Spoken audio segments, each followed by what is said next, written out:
Hey there, welcome back to Table Talk, Cyrils Brettspiele with Nils and Showan, and today we're going to look at a tiny game called Tiny Epic Kingdoms. I almost had the box upside down. You can see the picture inside. You never saw that before? No. Yeah. I never saw that picture. I guess there's artwork on the inside. Yeah, that's cool, right? Alright, so Nils is going to take us to the rules and we'll be back in a moment. Okay, I will do that. In Tiny Epic Kingdom, you take control of one of these races here. You can be the orcs, the elves, the undead, or the dwarfs. Taking control means you are the fellows of dwarfs, the king of dwarfs or whatever, and you build your little tiny epic kingdom out of your resources. The first resource in here is the yellow, the banana, it's food. The second one, the star, is mana, and the third one is ore, brick, stone, whatever. In the rules it's called ore. So you collect your resources on these numbers here. For an example, this means 3 ore, this means 3 mana, and this means 6 food. Over the course of the game you take actions, and the starting player takes an action on here. Taking an action, you put a shield token in front of it, and we explain all the actions in a second, and you claim this action for an example. That means you as a starting player can choose to build on your tower. That is over here, and it can show it. Let's say you're the blue player, then you can say, and if you are there, paying 2 ore from your resources here. So for paying 2 ore, getting down here, you get up from this to that. The main reason to get onto the tower track is to get victory point. This is the victory point indicated here. Now, every other player can follow your action and also investing, let's say these are the other players, investing 1 ore to climb up here, each player, or harvest. How is harvest doing? And instead of only the race, you also have a territory. Let's say blue has this one, no, this one like here.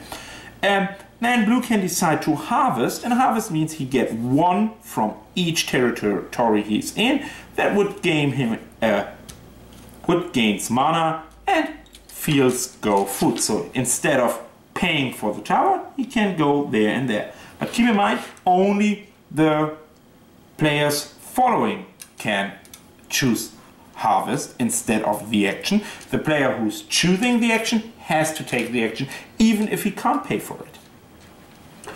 After that, the next player's turn is, and he can choose, for an example, this. This means buy a new meeple for paying food. And let's say you have 2 meeples on your field, then you can plan a third one. It has to be in one of the spaces you are living in. Put it on there for $3. So you pay 1, 2, 3 food, and that's it. You can build your. The next one would be 4, obviously. Again, each player can follow that and buy new meeples for food, or can harvest. This action means you can invest your mana points to climb on that track. Here it's indicated the first step is cost 1, then 2, 3, 4, and 5 to get new powers according to your race. Each race has different powers. This means you can fly around. So in Tiny Epic Kingdom, each player has a race card and a territory card. This ability means, this quest, you can fly around from one territory to another. It doesn't matter if there's someone in or not, I explain it in a second, but you can fly around. Petrol is easy, you can go into adjacent, or you can also go into this adjacent if you want. And the last action is this is the trade action.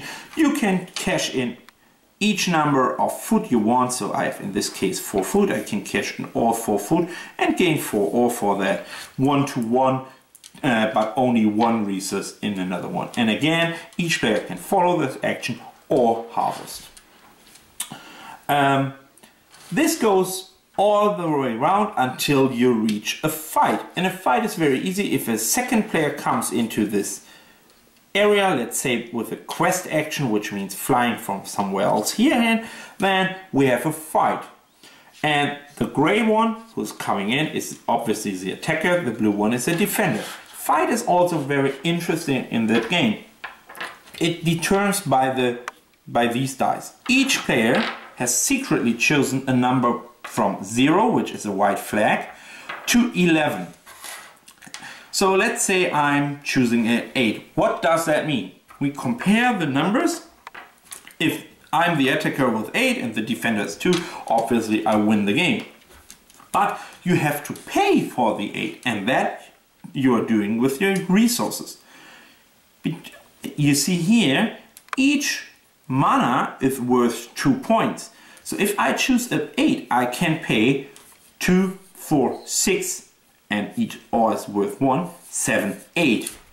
But I have to pay. So first of all, I can't overbid myself. And second of all, even if I'm losing because the defender chooses a 9 and I'm losing, I still have to pay my 8. I still have to feed my army. The last rule, and then we are almost over 95%, is in a tie, the defender wins, obviously. So, and winning means easily, this guy is killed. Bam, that's it. How does the end game triggers? That's very easy. One way to trigger the end is by climbing up the last step on the tower. Then after that round, immediately the game is over. The other is if you're climbing up the last on your mana track, then also the game is immediately over. This goes until one player reaches one of these goals, and then the game is over easily and the player with the most victory points win. Victory points are determined, most of them here, only a couple one here, and some of them by controlling areas, only cities technically, and the meeples on the board, that's it. But to be honest, most of the victory points come out of the tower track. Alright, welcome back. Thank you for the rules. Yeah, thanks so much for giving me the opportunity to explain again rules. Wonderful. So, let's talk about the components. What did you think? To be honest, I really like that this game hit so much stretch goals on Kickstarter. It was a Kickstarter, and originally it was designed as always cubies in here, but now really? Yeah. That's all stretch goals. That's all stretch goals. So and this adds so much to the game for me. Yeah, the cubes I think would have been terrible. Yeah, exactly. So I'm pretty sure without these stretch goals, I would destroy the components here. But with all the stretch goals, the card quality is really good. It's really thick. It's really good material, and all these custom-made meeples looking really good for what it is. Keep in mind, it's a tiny epic box, so it's a tiny game. Very much in the theme. For what it is, it's really good components. Yeah, I think the artwork on it is pretty cool. I mean, on these cards, everything is very clear. Maybe you can see that. Or maybe not. Very clear divisions. It's nice and colorful. So, I mean, everything looks good there. Yeah, I mean, mini meeples. I love mini meeples. Yeah. Mini-me. Mini-me. Oh yeah. Remember? yeah, I remember from the 80s. Anyway. 80s. Austin Powers. Wasn't it in the 80s? Maybe, I don't know. 90s? Check it online and what give decade us. Are you living in? Give us some comments on that. Anyway, so yeah, that components and the mechanics. Do you have any thoughts about the mechanics, or should I? I remember learning this game for the first time. I was a little bit. Maybe it could have been how it was explained. I think it was a little. It felt weird to me. But listening my rules explanation just a couple of seconds ago. Before you but was it easy? Right. Yeah, it was pretty easy to follow. I mean, I like how, to keep it fresh, each race has different abilities, which you are a little bit ahead of what we are talking about. That's about mechanics, isn't it? Oh, I don't know. I don't know. Anyway, I wouldn't call that replayability, but. No, one thing I do love is how you can go from one territory all the way to an opponent's territory. I think that's cool. You know, I've started, this is my home here, And hey, I want to go fight Nils, so I'm going to go all the way over to his card and put a guy there. I think that's kind of cool. It seems cool, like your card is here, his card is there, you just fly on a unicorn, or no, Pegasus, or whatever that winged horse is. Just go over the unicorns can fly, can't they? No. Only at Harry Potter, I guess. I thought they could. Anyways. But there are some races in the myth universe that can fly. Okay. Well, Manticores. Okay, so somehow you fly and you go and fight them on their own. Or fairies. Anyway, yeah, so mechanic-wise, I really like I really like the idea of taking an action and everybody can follow. Why I like that? Because that speed up the process so much. There's no downtime. You're always acting. Even if it's not your turn, by choosing the action, you're always following or harvesting. So you're always busy doing some stuff. I really like that. There's 0.0 downtime in the game, but technically that's nothing really outstanding new from the idea. No, I like how they give you the option to do either the action or you can harvest. Yeah. So instead of saying, well, you do the action, or if you don't like it, you pass. So I like how they gave you the option to harvest, and at least you get something out of it if you don't want to. Exactly. So you're always busy by playing, so you're not sitting there for hours doing nothing, and there's no downtime in it. In addition, it's a very short game, so it's 20 minutes, I would guess. What does the box say? Yeah, it's not a long game. Oh, 30 minutes. So I would say 20. 25 is enough for the game. So even with rules. So yeah, so I really like that part of the game. Is there one winning strategy for me? Yes. Yes, like in most of these games, getting more workers gives you more income, gives you more resources. More resources makes your economies very strong. So yeah, the winning strategy is very limited. So you have to expand as much as you can. Hopefully don't get into a fight, because that could be really nasty. But yeah, that's the main winning strategy. Do you? I like the fighting aspect for the fact that if I don't want to pay for the resources, I can just pay 0 and make the other, and hope the other player spends a lot of resources. And it's kind of, there's a bit of a meta game there where, you know, how much is he going to throw in? Yeah. How much should I throw in? Do I want to throw any? Maybe I want to save my resources. Hopefully he's going to spend high. Depends on how desperate he is, or he could mess with you and just spend nothing. Yeah, I wouldn't talk that at a different point in the review, but if we're there at this point, yeah, I really like how the war works. I really like it because everybody has to pay for what he's investing in war. First of all, I like that. Even if you are losing, you can lose a lot of money and your meeple. That could be really cruel. Yeah. Or if you're investing nothing, then you obviously you lose your meeple, but the other one can overpay. So Exactly. this secret spending, I really like that. That's the best part of the game for me. The best mechanic in the game is this part. To be honest, when I first heard of it, I thought it was kind of lame. And then actually when you play the game and you see it, it works. I think it's pretty clever the way they did it. It grew on me. I'll say that. Okay. Interesting formulation. You don't get caught up in rolling dice. Oh, who has more of this? Who has more? Oh yeah. That would be really lame. So I like this. How it's that would be really pretty lame. cool. Okay, that was a. Do you have any critics? Well, maybe just the size of the things. I thought it was a little bit annoying. I know it's tiny epic kingdoms, but I mean this was a little bit annoying having these small wooden counters. I mean, even now I can't even put them properly on here, but whatever. No one can see them so far. Exactly, From you the can't see it camera. because it's tiny. It's too damn tiny. Okay, yeah, okay. That's really just, I mean, if I had to pick something, that's what I would pick. I think it's a minor complaint. What do you think? For what it is, I have no critics, which is unlikely, never heard that before. For what it is, I have no critics. But yeah, that leads directly to the if it's a good game or not, and replayability and fun. The fact that I figure out only one winning strategy, and I'm not a big fan of this tiny little games, this micro games. There's not a lot of meat on it for me. It's just a filler game.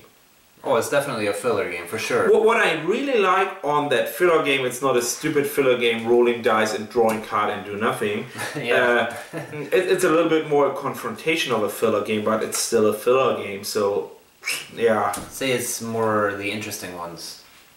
It's an interesting filler game. That's an interesting... Like you're saying, it's not roll dice and this and that. And yeah. It's not dumbed down. Like, it's not so basic that you have to, like, anybody... Maybe my problem with the filler games, without being or my problems with a lot of filler games is a game that called, oh, here's an area control fighting game that makes me so interested in the game, and I wanted to really play it and see what's going on there, and then it's over after 15 minutes, which is affected by the thing that's a filler game. So... usually I'm not really into that filler games, but on the other hand, on the flip side, I'm really positively surprised by the choice of all the different races we have here. 1, 2, 3, 4, 5, 6, 7, 8, 9, 10, 11, 12, 13 different races. Tons of different territories. So there are a lot of varieties in the game, and this makes the game really good for me. This part, so definitely you will never ever have the same game like last time. Yeah, there's quite a variety in the special abilities, I think. Yeah, a lot of. Last time I played it, I remember we had a special ability of... I was surprised by that. You're allowed to attack... usually you are only allowed to attack a territory where one guy is in. So technically you can only kill one guy, which is... okay, but last time my opponent, I can't remember who was allowed to attack me even if I have 2 meeples on it. Usually territory is blocked if there are 2 meeples on it, so and I'm safe more or less with these meeples, so and I can build up my engine a little bit. But that guy was allowed to attack me and stick in my heart and can kill both of them. And I was so surprised that he has this ability. So yeah, he screwed me a little bit up with that strategy. So the abilities makes it really cool and unique. Yeah, for sure. Yeah, I can't say anything else other than that. It's pretty straightforward. I mean, for what it is, it's not a bad game for what it is. I mean... yeah, but you know exactly, always if you're using the sentence, it's not a bad game, I say, it's not a bad game is a shabby brother of shit game. Okay. It's a more polite way of saying this is stupid. No, I don't think it's stupid at all. I think it's good. Yeah, but I only have to clarify that because I always... if you are saying it's not a bad game, I hear it's totally crap. Do you guys hear that too? I hear that. I don't hear anything. Yeah, you're dead. Anyway, so yeah. Let's go over to the ratings. Make it tiny, epic, fast. Alright, I would recommend this game if you maybe like aspects of Euro games like area control, combat, resource management, stuff like that. If you like that, or you think like you like that, but you don't want to get into a really complex game with a lot of rules and stuff like that, I think this would be fine for you. And it gives you that kind of experience in a lot less time with a lot less complexity. What would you say? No? Yeah, I'm trying to figure out the other game I wanted to point out on that 8-Minute Empire. Now I got it into my brain. What about it? Yeah, I explain in a second. First of all, I would only recommend it if you're really interested in short games, in filler games. If you are not interested in filler game, that's not the right game for you, because it's bottom line, it's still a filler game. Yeah. So it's only a 20-minute game with a little bit of poking the other ones by fighting, but it's still a filler game. It's not a heavy strategic Euro game. I wouldn't call that a Euro game. And I don't think it claims to be. No, it doesn't claim to be. It's gotta be simplified. But it's one of these little interesting titles like 8-Minute Empire where I would say, and I really compare that to 8-Minute Empire, where they try to bring in more complexity into filler game than just rolling dice. And I really appreciate that, because normally I really hate filler games, really hate it. If someone say, hey, let's play whatever filler game, just rolling some dice, I would say, hey, okay, do it, but without me. I go grab a beer or whatever. But this is one I would easily say maybe, okay, I'm jumping in, come on, it's only 15 minutes. I mean this, not yeah. 8-Minute Empire, right? I mean this, yeah. Okay, good. I would say, that. thanks so much for that. I would easily say, okay, let's do it. It's not wasting of 20 minutes. But it's one of these other filler games I would say, maybe it's a waste of the time for me. There, so what you're saying is, if you like filler games, then it's then it's definitely worth to keep a close eye on that, because I mean, it's a really good one. I know there are a lot of tiny epic in the series, tiny epic galaxies, kingdom, blah blah blah. So maybe you should take which one is which is the better flavor for you from the theme. So maybe you like fantasy creatures, maybe you like space, but definitely take a very close look on the Tiny Epic series, because it's a clever filler, not just stupid. I had a great idea for a Tiny Epic game. It was, I don't know, Tiny Epic, I can't remember what it was. Yeah, I see that's a clever idea. Whatever. Anyways, it was good. You talk too much, and you lose my train of thought here. If I remember it, I'll post it in the comments. Oh yeah, you should. So anyway, so that is I would say, yeah, it's good for what it is, and you should definitely try it out. But for me, it doesn't click too much. That's your final word? No, the final word will be say goodbye. Pretty sure, but yeah. But judgment-wise. Yeah, judgment-wise, yes. Should I talk more? Well, there you have it. I guess you can't really say much more than that. It's good for what it is. You should know after the video whether you're gonna like it or not, whether you should steer clear or whether you should pick it up. So, I mean, that's good, right? That's exactly what you wanted to hear from us. Exactly. So with that in mind, this has been Tiny Epic Kingdoms from Nils and Showan. Once again, another Table Talk episode. Don't forget to give us a like and subscribe to the channel if you haven't done so already. Are you in a hurry? If you haven't done that, we're hunting you down. I've actually started taking names of people who haven't done that. I haven't listened. Yeah, so do it. Get off of that list. Okay, otherwise we're coming to your door, knock on your door and playing with you games. And I don't know. I will pick some really stupid games. So that means I will not pick up Tiny Epic Kingdom. I will pick up some really stupid games like Monopoly or Risk. A game? What? Is Monopoly a game? It claims to be. We should do a show on that. Is Monopoly a game? Do you know Monopoly? Have you ever played that? Anyways. Do you know that? Should we make a review out of it? There you go. Okay, anyway, see you next time. Bye bye.